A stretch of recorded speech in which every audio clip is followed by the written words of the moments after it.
बिस्मिल्लाहिर्रहमानिर्रहीम। अस्सलामु अलैकुम वरहमतुल्लाहि वबरकातुहू।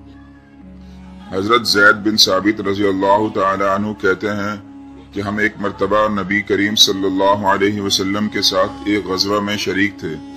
जब हम मदीना के शराए आम के चौराहे पर पहुंचे तो एक अरब देहाती को देखा कि वो एक ऊंट की नकील पकड़े हुए आप सल्लल्लाहु अलैहि वसल्लम के पास आकर ठहर गया। हम सब इसके इर्द गिर्द जमा हो गए। इसने आपको सलाम किया, आपने इसके सलाम का जवाब दिया। फिर फरमाया, तुम कैसे हो, सुबह कैसी गुजरी। इतने में एक आदमी आया, देखने में चौकीदार मालूम होता था। इसने कहा, ए अल्लाह के रसूल, इस आराबी ने मेरा ऊंट चुरा लिया है। ये सुनकर ऊंट फौरन बिलबिलाने लगा, थोड़ी देर के बाद धीमा होने लगा।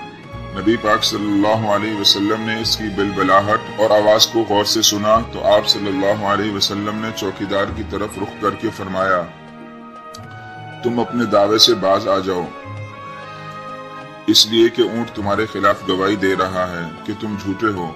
चुनाचा चौकीदार अपने दावे से फिर गया। फिर आप सल्लल्लाहु अलैहि वसल्लम आराबी की तरफ मुतवज्जे हुए और फरमाया कि तुमने मेरे पास आते ही क्या कहा था।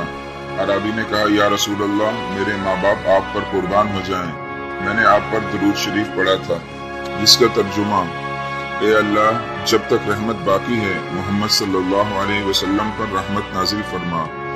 खुदाया, जब तक बरकत रहे मोहम्मद सल्लल्लाहु अलैहि वसल्लम पर बरकत नाजिल फरमा। ए अल्लाह, जब तक दुरूद व सलाम बाकी रहे मोहम्मद सल्लल्लाहु अलैहि वसल्लम पर दुरूद व सलाम नाजिल फरमा। ये सुनकर आपने फरमाया, अल्लाह ताला ने इस मामले को मेरे लिए मुनकशिफ कर दिया है। और ऊंट अल्लाह की कुदरत से बोल रहा था और फरिश्तों ने आसमान को घेर लिया था। दोस्तों, ये हयातुल हैवान का बड़ा ही खूबसूरत वाक़या है। अल्लाह ताला हमें भी दुरूद शरीफ पढ़ने की तौफीक अता फरमाए। आमीन।